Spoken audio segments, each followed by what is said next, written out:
Consciousness has found its notion in utility, but it is partly still an object and partly for that very reason still an end to be attained, which consciousness does not find itself to possess immediately. Utility is still a predicate of the object, not itself a subject or the immediate and sole actuality of the object. It is the same thing that appeared before when being for self had not yet shown itself to be the substance of the other moments, a demonstration which would have meant that the useful was directly nothing else but the self of consciousness, and that this latter was thereby in possession of it. This withdrawal from the form of objectivity of the useful has, however, already taken place in principle, and from this inner revolution there emerges the actual revolution of the actual world, the new shape of consciousness, absolute freedom. With paragraph 582, we now begin a new and actually final section of this middle portion of the massive spirit part of the work. This one is called Absolute Freedom and Terror. In general, this has been understood as Hegel's engagement, at least in part, not entirely, but at least in part, with the French Revolution, which makes perfect sense because what we've been looking at this entire time is the struggle of enlightenment to not only struggle against the faith and the culture that it emerges from, but also to figure out what enlightenment actually is. And so, where does the Enlightenment, you might say, get its greatest traction in terms of society and culture? I mean, you can point to several places. You can point to Great Britain, England itself, Scotland. There's a Scottish Enlightenment going on. Germany itself. Enlightenment thought is also, affecting things in Italy and in Spain and other places. Of course, there's an entire development happening in America.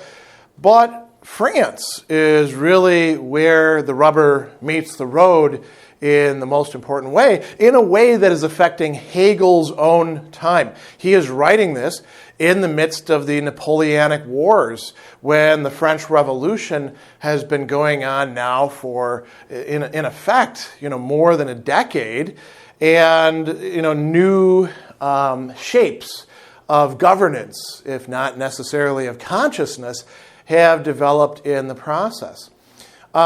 Is this something that only applies to the French Revolution and how it begins by trying to affirm these universal human values and then eventually lapses into the terror? No, it's applicable in many other cases as well, but it's useful to bear that in mind. Hegel here is going to end this paragraph by telling us that in this section we're dealing with a new shape of consciousness, a new Gestalt des Bewusstseins, right? And what is that shape? It is absolute freedom. Notice that as we go through these paragraphs, there is another absolute that's lurking, at the very end of the book, absolute knowing. We're getting something sketched out that comes close to what Hegel is calling absolute knowing. But it doesn't quite get there. We have to pass through some other things on the way. So let's pick up with the text now. Hegel says, consciousness has found its notion in utility. That's, what has been going on throughout the entire Truth of Enlightenment section. It was a result at the end of it. It also came up earlier in the struggle of enlightenment with superstition or insight and faith. Utility, being useful, making oneself useful, understanding things in terms of how they can contribute to or how they impede something else. This is a key idea, and we often associate utilitarianism with people like Jeremy Bentham and then John Stuart Mill, and so there's a tendency, I think, for people who are not reading a lot of Enlightenment thought to mistakenly think that utilitarianism is something absolutely new on the scene, or this emphasis on utility is radically new, coming about in maybe the late 1700s, right? Totally not the case. If you read the authors of the 17th and 18th centuries, you will see this term, useful, utility, utile in French, coming up over and over and over and over again. It plays a major role in Hume's thought. It plays a major role in thought going all the way back to Hobbes. So this is going to be an important insight. Consciousness has found its notion, its Begriff, its understanding not just of the world, but of itself in utility. So how do we parse that out? What does that mean then for us? He says it's partly still an object, a Gegenstand, something objective in the sense of being something out there existing for it, and partly, he says, for that very reason, still an end, a Zweck, purpose, project, can also be translation, an end to be attained. So he says, consciousness does not find itself to possess this immediately. So there's a kind of splitting going on here, again, within consciousness. Consciousness is aware of itself as what is useful, as you might say, if we want to play a little bit on Aristotle called the hand the tool of tools, right? The organon that manages and produces all the other what would it be? Organa? Yeah. We could say that the usefulness of consciousness is that which activates or realizes or manipulates the usefulness of everything else, including what else can be objects for us, like other people or societal norms. Right? So he goes on and he says, this is interesting, utility is a predicate of the object, not itself a subject or the immediate and sole actuality of the object. We want to bring these 2 points of view, end and an object, end and means, together, right? Or you might say object and larger project that the object fits into. Where would the subject be? We've got the object, utility is a predicate of the object. Should consciousness be understood as the subject? Should the end be understood as it? Should the subject be understood as this incorporation of all of these into each other? That's not spelled out here by Hegel. He just tells us that it's not yet a predicate of the subject, right? So he says, this is the same thing that appeared before when being for self had not yet shown itself to be the substance of the other moments. A demonstration, he says, which would have meant that the useful was directly nothing else than the self of consciousness, and that this latter was thereby in possession of it. So that's what we're aiming at, or at least that's what we're driving for at this point. This is what consciousness wants for itself, but it's not yet there. It hasn't yet grasped itself in terms of what utility really means in its fullness. So he goes on and he says, this withdrawal from the form of objectivity of the useful has already taken place in principle. Again, very typical Hegelian move. How can Hegel say that it has already taken place in principle? Because he is looking backwards over the developments of consciousness that have taken place already. This is a gestalt, a shape of consciousness that he is familiar with, not because it's simply appearing now in the present, but because it's appeared in the recent past.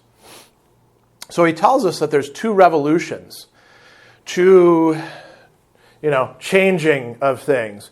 Umwälzung is the term that's being translated as revolution here. Which are we going to be looking at? First, he says there's an inner revolution, right?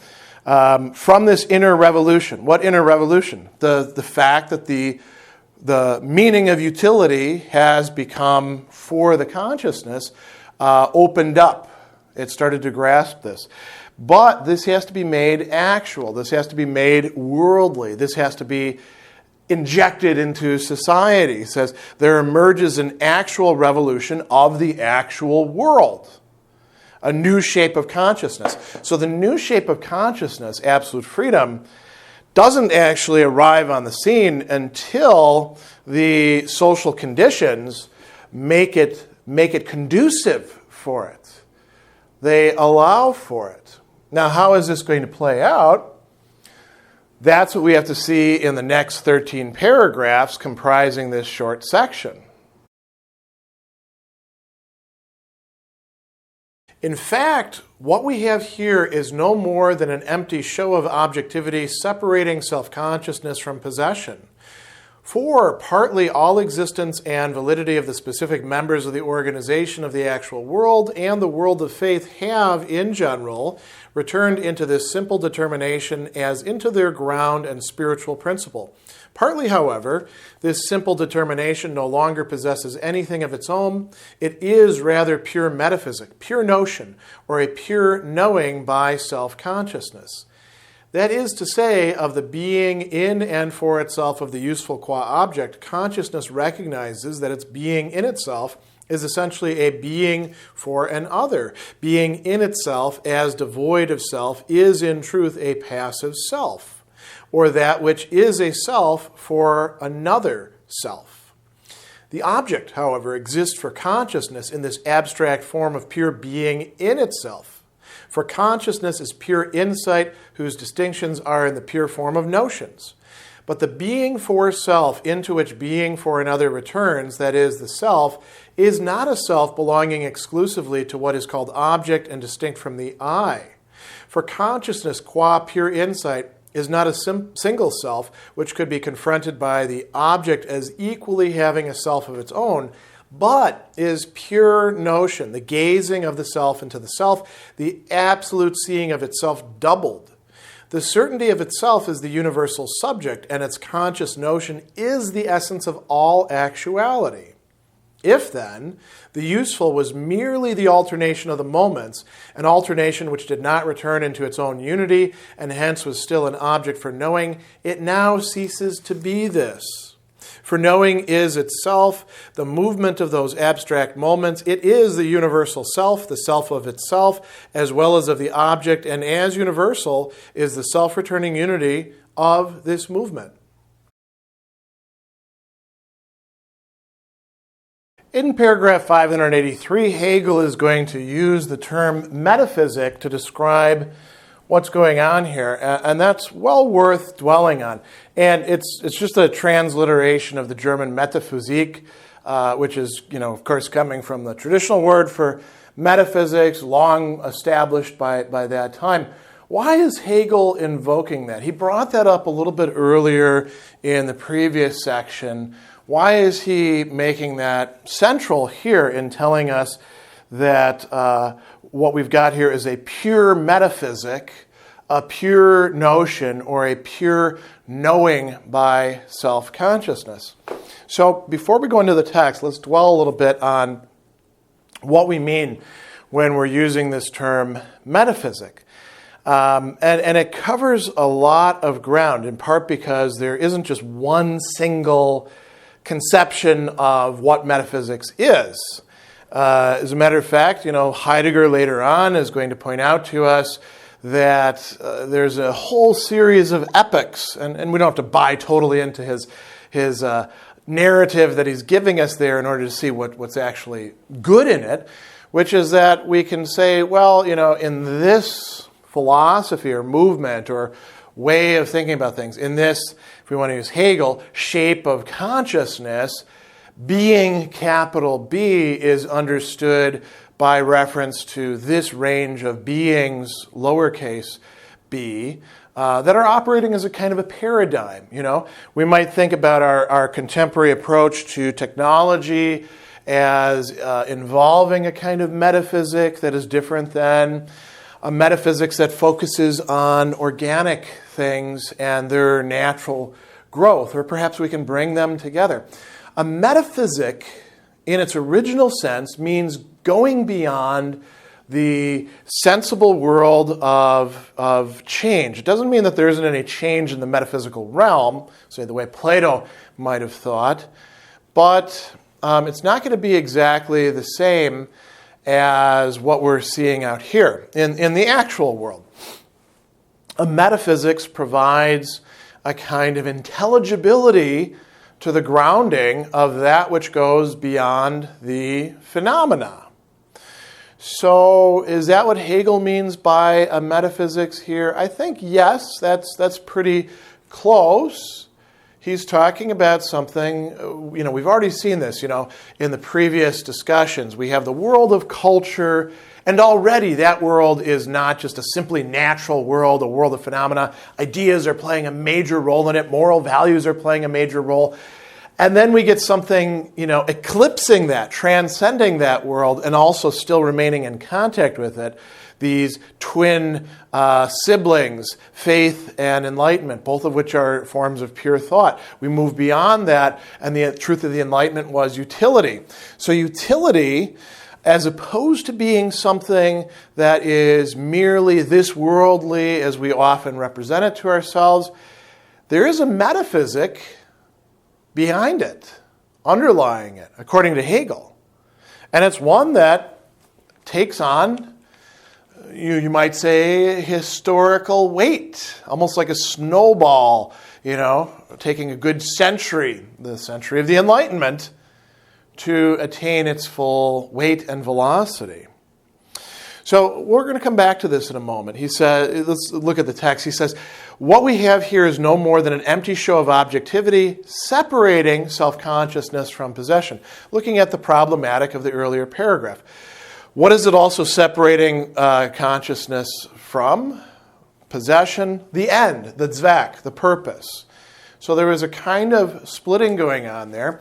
And Hegel says this is overcome, actually, but it's not overcome just in the isolated individual. It's going to be overcome on a much grander scale.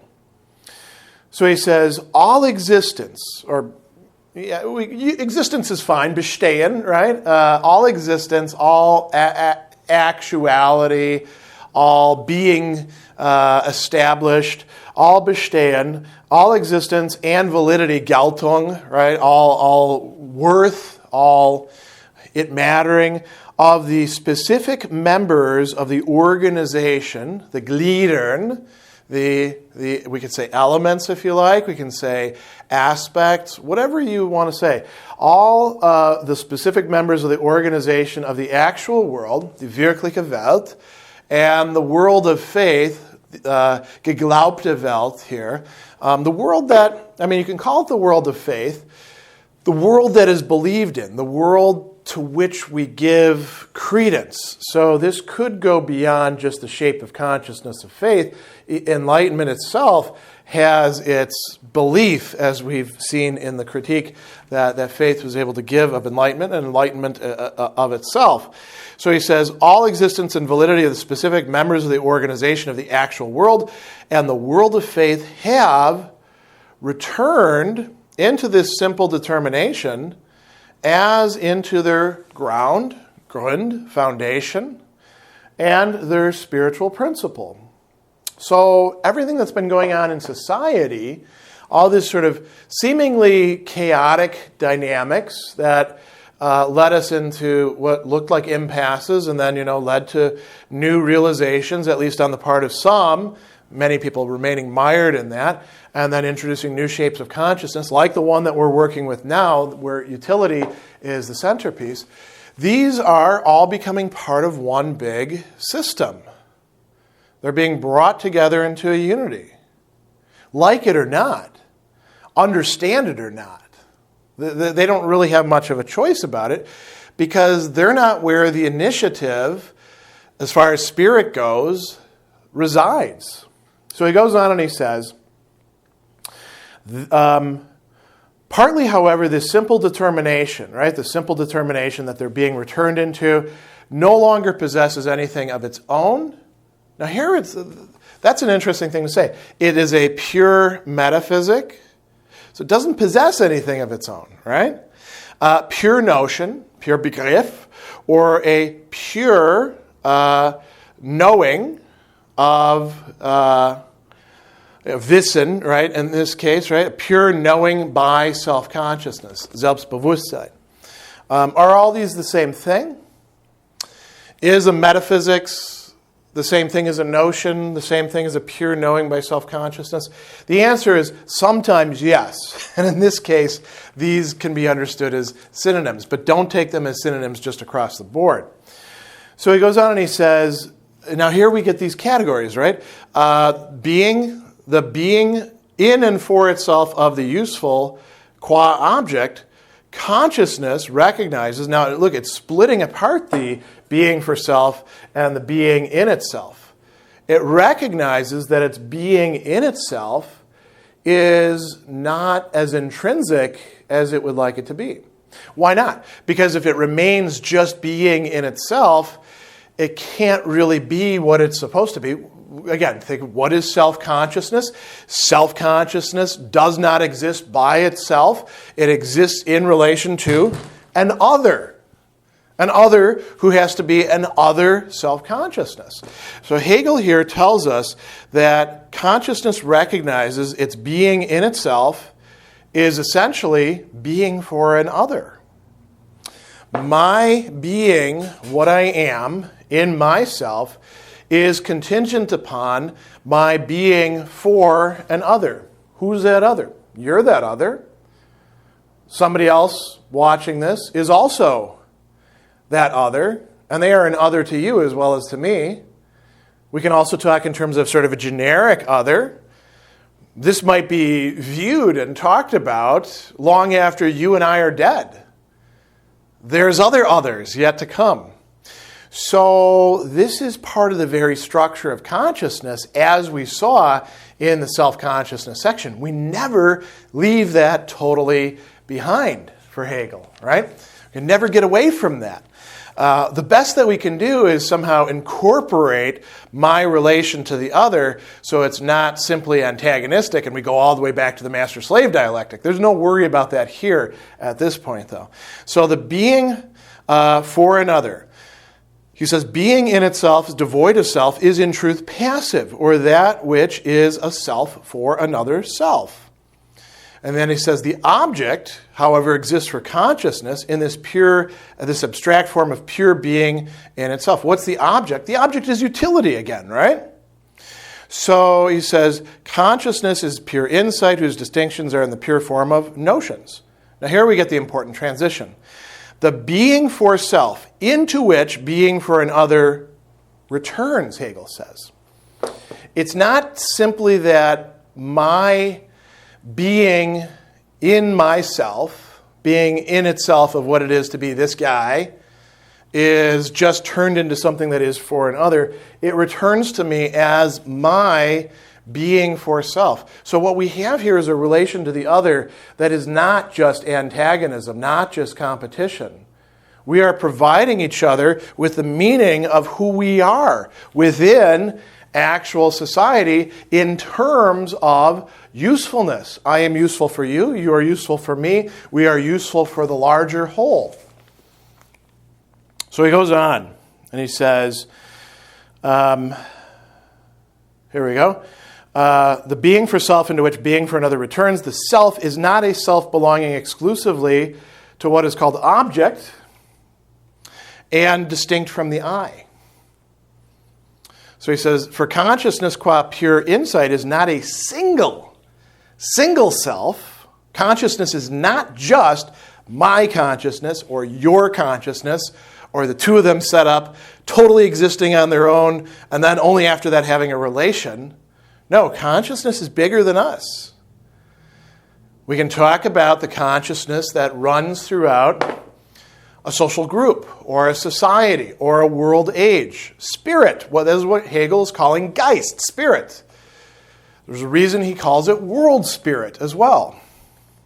He goes on and he says, it's not a single self which could be confronted by the object as equally having a self of its own. It's pure notion, a gazing of the self into the self, the absolute seeing of itself double. This is what we're talking about here, the pure notion, pure knowing by self-consciousness, pure knowing what? Knowing itself. knowing itself in relation to the other, knowing itself in relation to the other within a larger social matrix. Governed by what principle?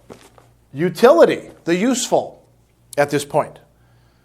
So he goes on and he says, the certainty of itself, of the I, is the universal subject, and its conscious notion is the essence of all actuality. I come to realize myself not just as this poor schmuck over here who's got a job and is going to die in some decades, but as part of a larger whole and as a consciousness that can actually take that in. Maybe not completely, but when I'm not working, right? Or something like that. So he says, if then the useful was merely the alternation of the moments, an alternation which did not return into its own unity, and hence was still an object for knowing, it ceases to be this. So Hegel's fine. Utility before was this. Utility now means something more.